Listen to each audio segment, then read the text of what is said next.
खैर विधानसभा सीट का सियासी हाल, देखिए कौन से दल की गलेगी दाल। क्या कहता है क्षेत्र की आवाम का मूड, देखिए इस बार किसके पक्ष में दिख रहा माहौल।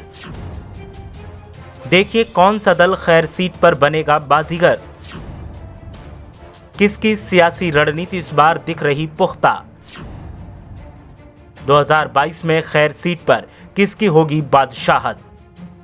अलीगढ़ जिले की खैर विधानसभा पर पंचायत चुनावों के बाद से ही माहौल गर्म दिख रहा है। पंचायत चुनावों के नतीजे आते ही विधानसभा चुनावों के समीकरणों को बैठाने का दौर चल रहा है। ऐसे में सियासी पारा तो हाई है ही, साथ ही आवाम भी ऊहापोह में दिखाई दे रही है। आइए एक नज़र डालते हैं इस सीट के सियासी हालातों पर, लेकिन पहले जान लेते हैं कि खैर का सियासी इतिहास क्या कहता है और 2002 से लेकर 2017 तक कौन सी पार्टी का इस सीट पर दबदबा रहा है। 2002 के चुनावों में इस सीट पर बीएसपी ने जीत दर्ज की थी।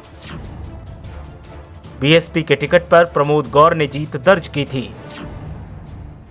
दूसरे नंबर पर 2002 में आरएलडी उम्मीदवार सत्यपाल सिंह रहे थे। तीसरे स्थान पर समाजवादी पार्टी के नागेंद्र ने कब्जा किया था और कांग्रेस के उम्मीदवार गंगाराम चौथे स्थान पर रहे थे। 2007 के विधानसभा चुनावों में आरएलडी उम्मीदवार सत्यपाल सिंह जीते। 2007 में बीएसपी उम्मीदवार प्रमोद गौर दूसरे स्थान पर थे। बीजेपी उम्मीदवार मीना कुमारी तीसरे स्थान पर रही थीं। 2007 में समाजवादी पार्टी के जगवीर सिंह चौथे स्थान पर रहे थे। 2012 के चुनावों में आरएलडी ने वापसी की और भगवती प्रसाद विधायक बने। बीएसपी उम्मीदवार राजरानी 2012 में दूसरे स्थान पर थीं। बीजेपी उम्मीदवार अनूप 2012 में तीसरे स्थान पर थे, जबकि समाजवादी पार्टी के गुरविंदर सिंह चौथे स्थान पर रहे थे। 2017 में बीएसपी और बीजेपी में आमने सामने का मुकाबला हुआ। कड़े मुकाबले के बीच बीजेपी उम्मीदवार ने जीत का परचम लहराया।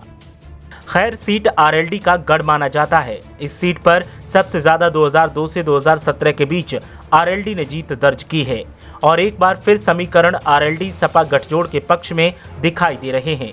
इसके पीछे जो मुद्दे हैं वो भी खास हैं। इन मुद्दों की वजह से हालात एकदम स्थितियों से उलट देखने को मिल रहे हैं। खैर सीट पर किसानों का मुद्दा हावी दिखाई दे रहा है। आरएलडी ने किसानों के मुद्दे पर बीजेपी की हालत खराब कर दी है। हालांकि बीजेपी वापसी की कोशिश में तो लगी है,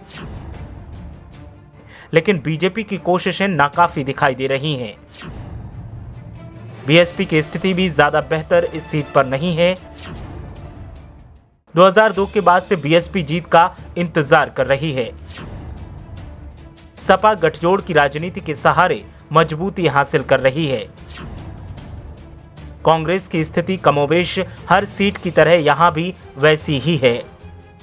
2022 के विधानसभा चुनावों से पहले स्थितियां गठजोड़ की राजनीति की सफलता की तरफ इशारा करती हैं और ये इशारा बताता है कि बीजेपी की स्थिति अच्छी नहीं है। लेकिन देखना यह है कि गठजोड़ की सियासत अपने पक्ष के माहौल को जीत में कैसे तब्दील करती है। ब्यूरो रिपोर्ट, मीडिया हलचल।